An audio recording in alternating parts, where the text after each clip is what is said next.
वहां पर भी कुछ लोगों ने सेल्फियां ली और बड़ी खुशी का इजहार किया। इसका मतलब वो वैल्यू मेरे पेंट कोट की वजह से नहीं थी, वो वैल्यू मेरी ड्रेस की वजह से नहीं थी, वो वैल्यू मेरी पर्सनैलिटी की वजह से नहीं थी, वो वैल्यू इस सलीब की वजह से थी। सलीब के लिए जोरदार तालियां, क्योंकि यीशु के बगैर आपकी मेरी पहचान नहीं हो सकती। आप और मैं अगर कीमती हो सकते हैं तो यीशु मसीह नासरी के नाम की वजह से। आमीन। तो कितने लोग हैं, है ना, अपने आप के बारे में सोचें, क्या हम अपने आप को कीमती समझते हैं? है ना? सोचें जरा, हम यीशु के बगैर कभी कीमती नहीं हो सकते, उसके सलीब के बगैर हम कभी कीमती नहीं हो सकते। हमारी पहचान उसकी सलीब, हमारी फतह उसकी सलीब, हमारी नजात उसकी सलीब और हमारा पैगाम उसकी सलीब है।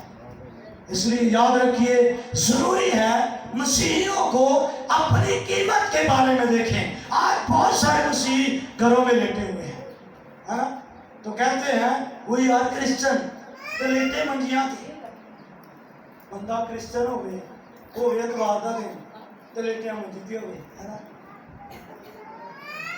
ये बात समझ नहीं आती, क्योंकि जिनकी मोहब्बत यीशु के साथ हो वो चारपाइयों में लेटकर यीशु के पास आ जाते हैं। आमीन। इसलिए आप और मैं जरूरी है कि हमारी पहचान पहली बात किससे है? यीशु मसीह नासरी से। दूसरी बात, हमारी दुनिया में कलाम के बगैर आप कीमती नहीं बन सकते। सरफराजी किसके नाम से है? अच्छा, बाइबल में लिखा है सरफराजी न मशरक से है न मगरब से है, बाकी किससे है? खुदा के कलाम की तरफ से, बाप की तरफ से है।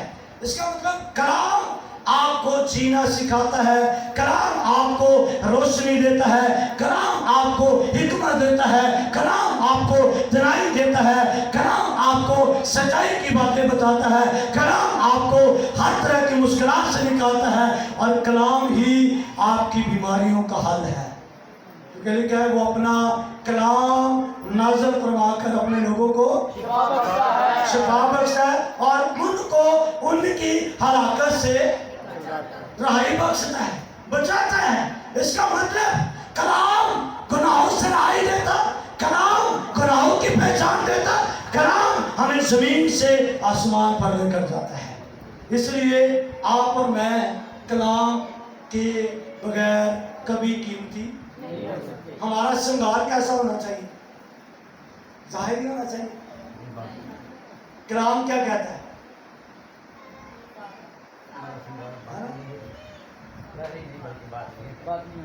कलाम कहता है तुम्हारा श्रृंगार जाहिरी नहीं बल्कि बातिनी होना चाहिए। आप कितने लोग खुदा के कलाम को पढ़ते हैं? आप कितने लोग एवरीडे खुदा के कलाम का मुतालिया करते हैं? आप कितने लोग एवरीडे खुदा के कलाम को टाइम देते हैं? और कितने लोग हैं जो रोजाना खुदा के कलाम को पढ़ते हैं? अगर ये सवाल किया जाए तो बड़ा मुश्किल है ना।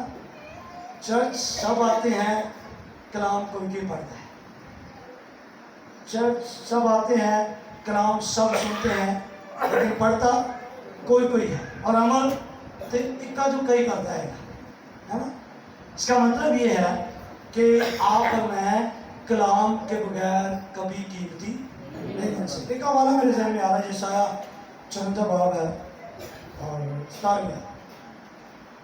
कौन से इस हवाले को सुनिए, खुदा क्या करता है, खुदा का कलाम क्या करता है। 17 में जल्दी।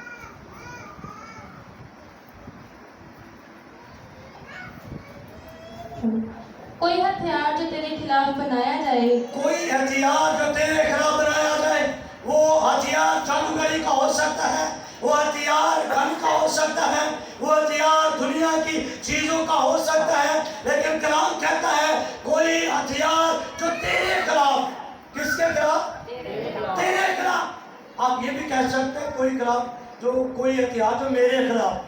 जी बेटा, काम ना आएगी। काम ना आएगा। किया जो आपके खिलाफ हो वो काम ना आएगा जी। और जो जुबान अदालत में तुझ पर चलेगी जो जुबान अदालत में तुझ पर चलेगी तो उसे मुजरिम ठहराएगी। तू तो उसे क्या ठहराएगी? आप अंदाजा करें ये कलाम ही है जो आपकी सेफ्टी है। दुनिया में कलाम से बढ़कर आपकी सेफ्टी कोई नहीं है। जितना सेफ आपको कलाम कर सकता है दुनिया में कोई चीज़ नहीं कर सकता। आपका घर आपको सेफ नहीं कर सकता, आपका रुपया पैसा आपको सेफ नहीं कर सकता, आपकी दौलत आपको सेफ नहीं कर सकती, आपकी चीज़ें आपको सेफ नहीं कर सकती। ये कलाम आपको सेफ करने की कुदरत रखता है। लेकिन आज हम इस कलाम को रोजाना पढ़ते नहीं हैं। शायद मैं सोचता हूँ कलाम आपके घर में पड़ा है, कलाम आपकी तरफ देख रहा है कि पता नहीं अब कितों आगे मेरे है ना। आप उसके पास से गुजर जाते हैं, आप काम करना शुरू कर देते हैं, कलाम आपका वेट कर रहा है, शायद अभी आ जाए। कलाम वेट करता है आपका ताकि आप उसको पढ़ें और बरकत पाएं। तीसरी बात जल्दी से, दुनिया में दुआ के बगैर आप कभी कीमती नहीं हो सकते। कलाम में लिखा बिला नागा कितने भी नहीं जो लिखे आप पूरी बाइबल छान मारो पढ़ के दासों कितने लिखा है बिला नागा रोटी खाओ। हम जरा काट के जो पढ़े लिखे ना इंटरनेट पर रिसर्च करो, जरा गूगल पे जाओ, फेसबुक पे चल दो, इंस्टा पे चल दो, जेड़े जेड़े ऐप लगाए नहीं ना उन्हें जाओ देखे जाओ। आप सब में जाकर देखें और लिखें कि क्या ये चीज़ें आपको सेव कर सकती हैं। आपका मोबाइल आपको सेव नहीं करता, आपकी चीज़ें आपको सेव नहीं करती, लेकिन याद रखिए ये कलाम और आपकी दुआ आपको सेव करती है। इसलिए बिला नागा क्या करें? दुआ करें। बिला नागा दुआ करें, क्योंकि ये बाइबल में लिखा है। जब बिला नागा दुआ करेंगे तो हम आपकी दुआ का जवाब देंगे। अपनी आंखें बंद करें और हम दुआ करें।